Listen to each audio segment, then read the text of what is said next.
बिहार के शिक्षा मंत्री आए दिन विवादों में रहते हैं। नालंदा ओपन यूनिवर्सिटी के दीक्षांत समारोह में उन्होंने रामचरितमानस को नफरत फैलाने वाला एवं दलितों को पढ़ने से रोकने वाला ग्रंथ बता दिया था, जिसके बाद बिहार की राजनीति में एक उबाल देखने को मिला और भाजपा इस मौके को हथियार बनाकर भुनाना चाह रही थी और ऐसा लगा कहीं ये बयान बिहार की राजनीति में सत्ता परिवर्तन ना करा दे, लेकिन ऐसा कुछ भी नहीं हुआ। नमस्कार, मैं हूं आपका होस्ट कुमार अभिषेक और आप देख रहे हैं BMW न्यूज। हम आज बात कर रहे हैं रामचरितमानस को लेकर दिए गए बिहार के शिक्षा मंत्री के विवादित बयान के बारे में। अपने विवादित बयान देने के बाद भी जब उनका मन नहीं भरा तो अभी उन्होंने कुछ दिन पहले एक मंच से रामचरितमानस को लेकर एक बार फिर से विवादित बयान दे डाला, जो इस प्रकार है। उन्होंने मंच से कहा कि रामचरितमानस में पोटेशियम साइनाइड है और जब तक ये रहेगा तब तक वो इसका विरोध करते रहेंगे। मंत्री जी यही नहीं रुके, रामचरितमानस के अरण्य कांड की चौपाई पूजहि विप्र सकल गुणहीना शुद्ध न पूजहु वेद प्रवीणा को लेकर कहा कि ये क्या है, क्या इसमें जाति को लेकर गलत बात नहीं कही गई है। इसके बाद मंत्री जी ने कहा कि पिछली बार रामचरितमानस के सुंदर कांड के दोहे पर उनके जीभ काटने की कीमत 10 करोड़ रुपए लगाई गई थी, तो इस बार उनके गले की कीमत क्या होगी। उनके इस बयान पर बवाल तो मचना लाजमी था, क्योंकि यह मौका था हिंदी दिवस का और वो हिंदी दिवस पर बिहार हिंदी ग्रंथ एकेडमी में कार्यक्रम को संबोधित कर रहे थे और इसी दौरान उन्होंने ये विवादित बयान दे डाला। बस फिर क्या था, ये बयान बिहार की राजनीति में मानो एटम बॉम्ब के जैसे फटा और यह बयान विपक्षी पार्टियों के लिए ब्रह्मास्त्र साबित हुआ। बीजेपी इस बयान को लेकर काफी हमलावर हो गई। बीजेपी के प्रदेश अध्यक्ष सम्राट चौधरी ने तो यहां तक कह डाला कि प्रोफेसर चंद्रशेखर को मानसिक इलाज कराने की जरूरत है। उन्होंने कहा कि भगवान राम को बार बार अपमानित करने का काम और सनातन को बार बार अपमानित करने का काम घमंडिया गठबंधन के लोग और खास करके राजद के लोग करते रहे हैं। इतना ही नहीं, मंत्री जी के इस बयान के बाद दूसरी राजनीतिक पार्टियों ने भी उनके बयान का विरोध करना शुरू कर दिया, जिसके बाद उनके इस बयान पर राजनीति और तेज हो गई। अगर इस बयान को देखा जाए तो इस बयान से नुकसान तो महागठबंधन को होता दिख रहा है, लेकिन उनके इस बयान से अगर किसी को सबसे ज्यादा नुकसान हुआ तो वो है बिहार के उप मुख्यमंत्री तेजस्वी यादव। जी हां, मैं पर्सनल नुकसान की बात कर रहा हूं। जी हां, मैं ये बात पूरी गंभीरता से ऐसा इसलिए कह रहा हूं क्योंकि जब शिक्षा मंत्री का बयान आया तो तेजस्वी जी मानो खिसिया से गए और उन्होंने उनके इस बयान पर कड़ी प्रतिक्रिया दे डाली और कहा कि शिक्षा मंत्री को विवादित और आस्था पर चोट ना करके शिक्षा पर ध्यान देना चाहिए।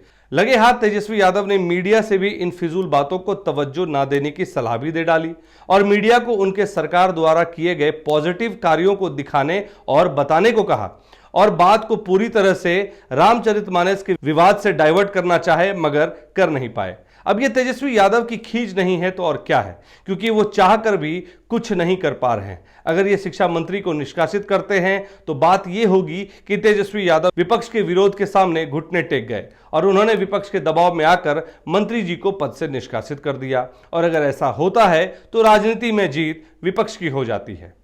शिक्षा मंत्री की नसीहत को लेकर तेजस्वी यादव का बयान भी मीडिया में सुर्खियों में रहा और जब शिक्षा मंत्री को लगा कि उनका यह बयान तेजस्वी यादव और महागठबंधन की छवि को डैमेज कर रहा है और लोग उनके विरुद्ध हो रहे हैं, तब कहीं जाकर शिक्षा मंत्री को भी लगा ओह ये तो गलती हो गई।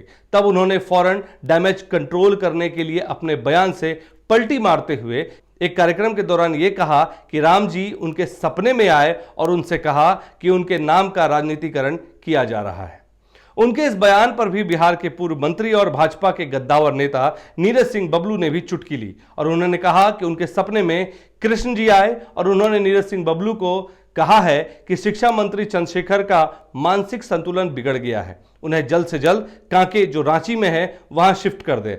आपको मालूम होगा कि रांची का कांके काफी प्रसिद्ध है पागल खाने के लिए और लोग अक्सर कहते थे कि यह पागल हो गया है, इस रांची के कांके भेज दो और इसी संदर्भ में कुछ शिक्षा मंत्री को लेकर नीरज सिंह बबलू ने कहा।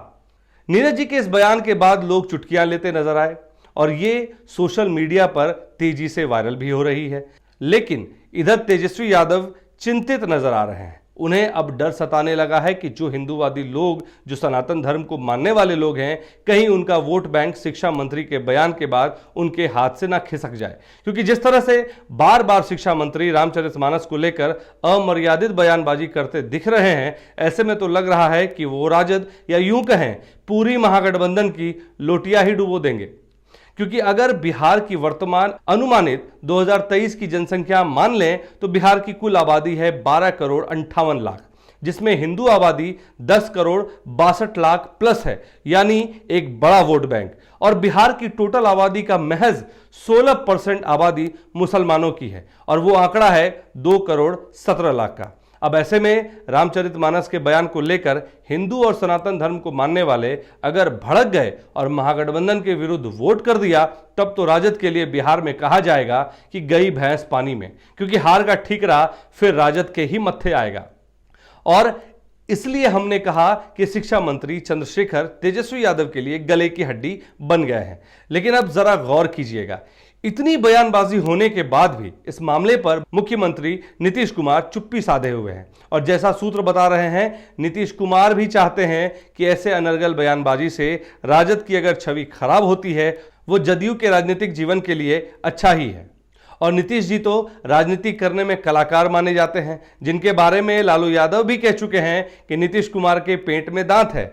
ऐसे में नीतीश कुमार कहीं ये तो नहीं सोच रहे हैं कि हम तो डूबेंगे सनम, तुमको भी ले डूबेंगे। तो ऐसे में तेजस्वी जी के लिए शिक्षा मंत्री चंद्रशेखर गले की हड्डी नहीं है तो और क्या है।